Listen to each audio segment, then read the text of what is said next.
بسم اللہ الرحمن الرحیم نحمدہ و نصلی علی رسولہ الکریم۔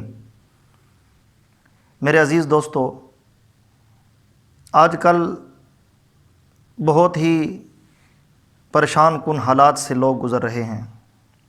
ساری امت ہی پریشان ہے، ساری انسانیت ہی پریشان ہے، کیا کافر کیا مسلمان، ہر ایک اس پریشانی میں مبتلا ہے کہ ہم پر یہ جو کرونا وائرس کے نام سے یہ وبا پھیلی ہوئی ہے، ہم ہر ایک سے کٹ کے رہ گئے ہیں۔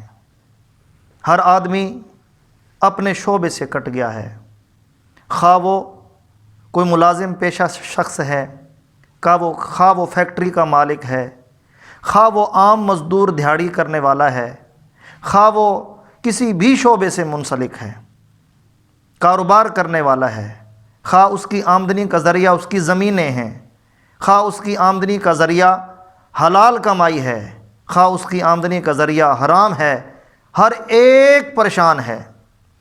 اور ان ساری پریشانیوں کے لیے، ان ساری پریشانیوں کے حل کے لیے ہر ایک اپنے اپنی سوچ کے مطابق، اپنے اپنے علم کے مطابق اور اپنے اپنے نالج کے مطابق سوچ رہا ہے کہ اس سے کیسے چھٹکارا حاصل کیا جائے، اس وبا سے کیسے بچا جائے۔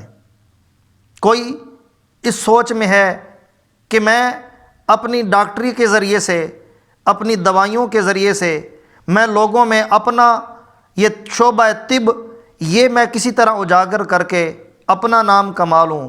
کوئی حکیم ہے تو اپنے حکمت کے شعبے کے اندر اسی غور و خوض کے اندر ہے کہ کسی طرح میں یہاں سے کوئی میں نسخہ پرانا وہ میں نکال کر لوگوں میں عام کر دوں۔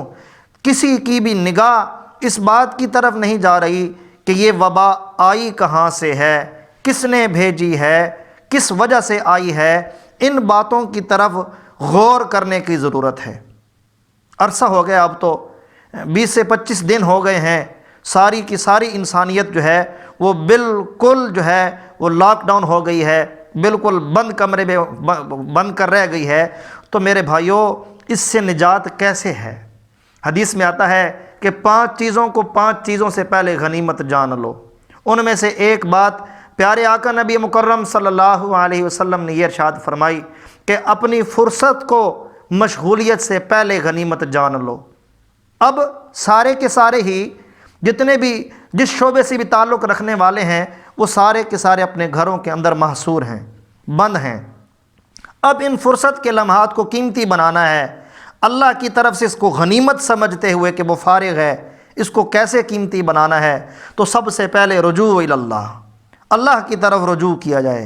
اے اللہ، یہ وبا تیری طرف سے آئی ہے، اے اللہ یہ بیماریاں مصیبتیں تیری ہی طرف سے آتی ہیں، اے کریم مالک، اے مولا یہ بندوں کی اپنی ہی کمائی، جیسا قرآن مجید فرقان حمید کے اندر آتا ہے، اعوذ باللہ من الشیطان الرجیم، بسم اللہ الرحمن الرحیم، ظاہر الفساد فی البر والبحر بما کسبت ایدی الناس۔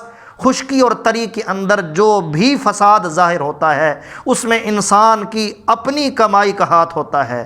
تو میرے بھائیوں، انسان کے اپنے اعمال اوپر جاتے ہیں اور اس کے بدلے میں اللہ رب العزت اس کے انعامات نازل فرماتے ہیں۔ گناہ اوپر جاتے ہیں تو اللہ کی طرف سے وبال نازل ہوتا ہے، بلائیں اور مصیبتیں نازل ہوتی ہیں۔ تو ہمیں اپنے گناہوں کو سامنے رکھ کر اللہ کی طرف رجوع کرنا ہے، کثرت سے استغفار کی طرف لوگوں کو متوجہ ہونا چاہیے، اپنے گناہوں کو ندامت کے ساتھ اللہ کے سامنے جھک کر عاجزی اور انکساری کے ساتھ استغفار کرنا چاہیے۔ تو سب سے پہلا کام تو اپنے گناہوں کی بخشش کی طرف متوجہ ہونا ہے۔ دوسری طرف قرآن مجید فرقان حمید کی تلاوت ہے، کثرت کے ساتھ قرآن مجید فرقان حمید کی تلاوت کی جائے۔ اللہ کا کلام ہے، اللہ رب العزت اپنے بندوں کو اس کلام مجید فرقان حمید کی طرف متوجہ پائیں گے اور لوگوں کو دیکھیں گے کہ لوگ میرا کلام پڑھ رہے ہیں تو اللہ کو آسمانوں پر رحم آئے گا۔ نمبر 3، وہ لوگ جو ماشاءاللہ مخیر حضرات ہیں، جن کو اللہ رب العزت نے مال و دولت کی فراوانی عطا فرمائی ہے، جن کو محنت مزدوری کی ضرورت نہیں ہے، جن کی زمینیں ہیں، جن کی جائیدادیں ہیں، جن کی فیکٹریاں ہیں، جن کے پاس بادشاہت ہے، جن کے پاس وزارتیں ہیں، ان کے پاس مال و دولت کے انبار ہیں، تو ان لوگوں کو ویسے تو سب حضرات کو چاہے وہ درمیانے طبقہ کے لوگ ہوں، چاہے وہ غریب طبقہ کے لوگ ہوں، ہر ایک کو اپنی وسعت کے مطابق اللہ کے راستے میں مال خرچ کرنا چاہیے، صدقہ کرنا چاہیے۔ حدیث میں آتا ہے کہ صدقہ بلاؤں کو ٹالتا ہے، صدقہ مصیبتوں کو دور کرتا ہے۔ روزانہ کی بنیاد پر تھوڑا ہی صحیح تو کچھ نہ کچھ صدقہ ضرور کریں۔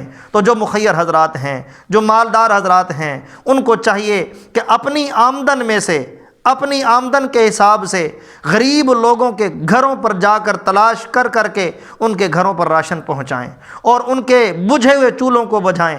ان کے گھر کے اندر جتنے افراد ہیں، وہ جو محنت مزدوری کرنے والے ہیں، وہ جو ہفتہ کے اعتبار سے مزدوری کرنے والے ہیں، کسی کو ہفتے کے بعد مزدوری ملتی ہے، کسی کو روزانہ کے اعتبار سے مزدوری ملا کرتی ہے، کسی کو مہینے بھر کے اعتبار سے مزدوری ملا کرتی ہے۔ تو آج کل لوکل فیکٹریاں بھی بند ہیں اور دن دہاڑی کے حساب سے بھی آمدن کا ذریعہ بند ہے۔ تو ان مخیر حضرات سے میری التماس ہے کہ اپنی آمدن میں سے اپنی وسعت کے مطابق ان غریب گھروں میں جا کر ان کی ضرورتوں کو پورا کریں۔ تو یہ بہت بڑا صدقہ جاریہ ہے۔ اگر آپ کی وجہ سے کسی کے چہرے کی مرجھاہٹ ختم ہو کر اس کے چہرے پر مسکراہٹ آ گئی، یہ آپ کے لیے بہت بڑی عبادت ہے۔ آپ اس کی خوشی انشاءاللہ العزیز خود اسی وقت محسوس کریں گے، کیونکہ حدیث میں آتا ہے ارحموا من فی الارض یرحمکم من فی السماء، کہ زمین والوں پر تم رحم کرو، آسمان والا تم پر رحم کرے گا۔ اللہ رب العزت ہمیں اپنے ان کمزور طبقے کی طرف، اپنے ان محنت مزدوری کرنے والوں کی طرف اور ان غریب غرباء اور مساکین کی طرف دھیان کرنے کی، توجہ کرنے کی اور ان کی ضرورتوں کو پورا کرنے کی توفیق نصیب فرمائے۔ اللہ پاک ان مصیبتوں اور وباؤں سے ہم سب کو نجات عطا فرمائے۔ آخر دعوانا الحمدللہ رب العالمین۔